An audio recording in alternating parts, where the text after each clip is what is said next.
আবির্ভাব ঘটতে পারে। কারণ আমি 2030 সন পর্যন্ত বিশ্ব নিয়ে যে ক্যালকুলেশন করেছি সেখানে দেখেছি এই 2030-এর মধ্যে অনেক ধরনের লোকক্ষয় হবে পৃথিবীতে।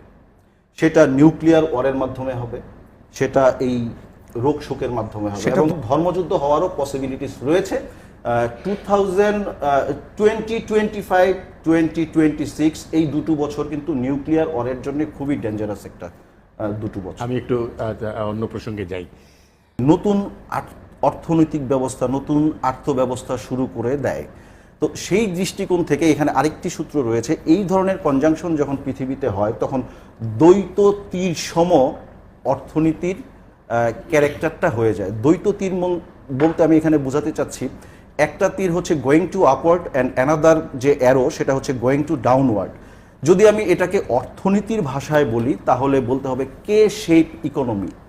ইকোনমিক্সের ভাষায় যদি বলি তাহলে এটাকে বলবো কে শেপ ইকোনমি। আর এই কে শেপ ইকোনমির যিনি প্রবর্তক তিনি হচ্ছেন যে আমেরিকান ইকোনমিস্ট পিটার অ্যাটওয়াটার। উনি এই শব্দটার সাথে আমাদেরকে প্রথম পরিচয় করিয়ে দেন।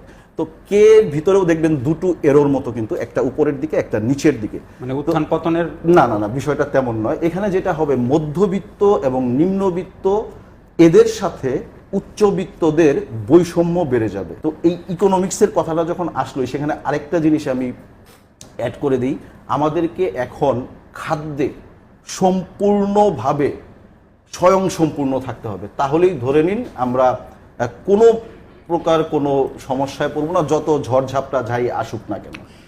অনেক ইসলাম ধর্মের অ্যাস্ট্রোলজারও কিন্তু রয়েছেন, এবং আমি যতদূর জানি, যদি আমার ভুল না হয়ে থাকে, সূরা আর রহমানে কিন্তু লুলু এবং মারজান এই দুটো শব্দের উল্লেখ রয়েছে, দুটো পাথরের কথা উল্লেখ রয়েছে। তার মানে আমি যদি বাস্তু দিয়েও বলি, বাস্তু কিন্তু মেটাফিজিক্সের সাথে অনেকটা রিলেটেড। মেটাফিজিক্স অলরেডি এটা প্রমাণ করেছে যে every object has its own vibration, আর প্রত্যেকটা ভাইব্রেশনই কিন্তু প্রত্যেকের জীবনে প্রভাব ফেলে থাকে। এই যে মেডিকেল সায়েন্স, এটা কি ফুল সায়েন্স বলবেন আপনারা, নাকি প্রবাবিলিটি, মানে সায়েন্স অফ প্রবাবিলিটি? বোথ। তাহলে একজন ডক্টর 10 জন ক্যান্সার পেশেন্ট থাকলে উনি ট্রিটমেন্ট দিতে পারেন, উনি কিন্তু 10 জনকে সুস্থ করতে পারেন না। সুস্থ করার মালিক হচ্ছেন ঈশ্বর।